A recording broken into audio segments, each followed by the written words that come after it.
लग्नाचे दागिने म्हणजे श्रीमंत पेशवाई दागिने, नाशिकचे सुप्रसिद्ध सराफ मयूर अलंकार सराफ।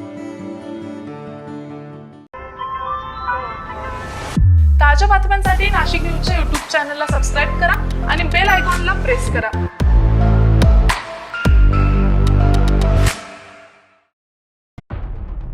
नाशिकमध्ये 2 दिवसांपूर्वी घडलेल्या एका धक्कादायक खुनाचा उलगडा झालाय।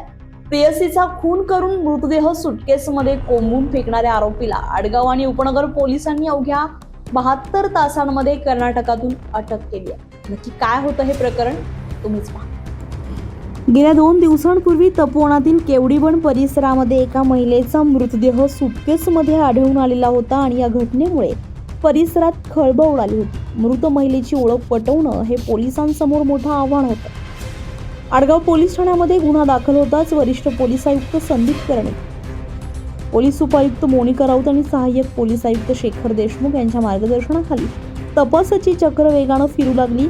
तपासादरम्यान मृत महिला ही सुनीता विश्वकर्मा असल्याचं स्पष्ट झालं आणि अनैतिक प्रेमसंबंधातून तिचा प्रियकर गोपीनाथ रवींद्र गोसावी यानेच हा खून केल्याची माहिती समोर आली आहे। तांत्रिक विश्लेषण आणि मानवी कौशल्याच्या आधारे पोलिसांनी आरोपीचा माग काढला।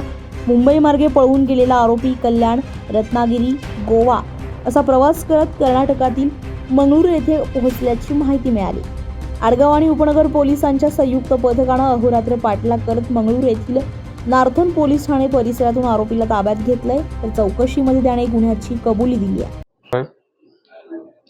दिनांक 16 जून 2026 मंगळवारी नाशिक शहर येथील आडगाव पोलीस स्टेशन हद्दीमध्ये केवडीबन म्हसोबा मंदिरासमोरील झुडपामध्ये, रस्त्याच्या कडेला झुडपामध्ये एका काळ्या रंगाच्या बॅगमध्ये एका महिलेचा मृतदेह आढळून आला।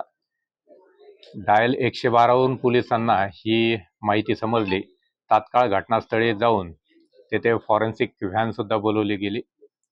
त्यानंतर घटनास्थळावरून पुरावे जमा करण्यात आले आणि त्याचा शोध घेताना असं लक्षात आलं की उपनगर पोलीस स्टेशन हद्दीतील गोपीनाथ रवींद्र गोसावी याने त्याच्याबरोबर राहत असलेली, त्याच्याशी संबंध असलेली सुनीता विश्वकर्मा या महिलेचा खून केलेला आहे आणि खून करून त्यानेच ही बॉडी बॅगमध्ये टाकून ती आडगाव पोलीस स्टेशन हद्दीत टाकून दिली अशी माहिती उपनगर पोलीस ठाण्याचे ठाणेदार जयंत शिरसाट यांना मिळाली। त्यानंतर उपनगर पोलीस स्टेशन आणि आडगाव पोलीस स्टेशन यांचं एक पथक आरोपीच्या मागावर होतं। आरोपीचा माग काढताना ते गोवा, कर्नाटक इथपर्यंत गेले आणि मंगलोर येथून त्या आरोपीला ताब्यात घेतलं। त्याचं ट्रान्झिट रिमांड घेऊन त्याला आडगाव पोलीस स्टेशन येथे आणलं। आरोपीने त्याच्या गुन्ह्याची कबुली दिली आहे। अनैतिक संबंधावरून जी वादावादी झाली त्यातून आरोपीने शनिवारी 13 जूनला संध्याकाळी त्या महिलेचा खून केला आणि त्यानंतर 14 जूनला दुपारी ती बॉडी त्या काळ्या रंगाच्या बॅगमध्ये टाकून त्या रस्त्याच्या कडेला त्याने टाकून दिली आढळली। त्या महिले व्यतिरिक्त त्याचे अजूनही 3 जे आहे ते लग्न संबंध होते अशा प्रकारची माहिती जी आहे ती खरं समोर येते।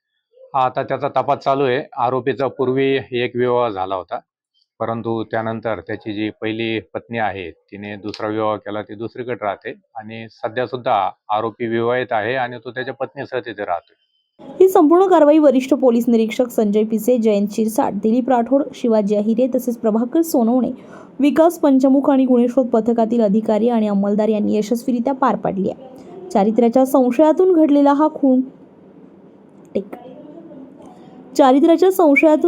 हा खून पोलिसांनी अवघ्या 72 तासांत उघडकीस आणत आरोपीला गजाआड केलाय। या जलद कारवाईमुळे नाशिक पोलिसांचं कौतुक होत आहे। संजय परमार, नाशिक न्यूज, नाशिक।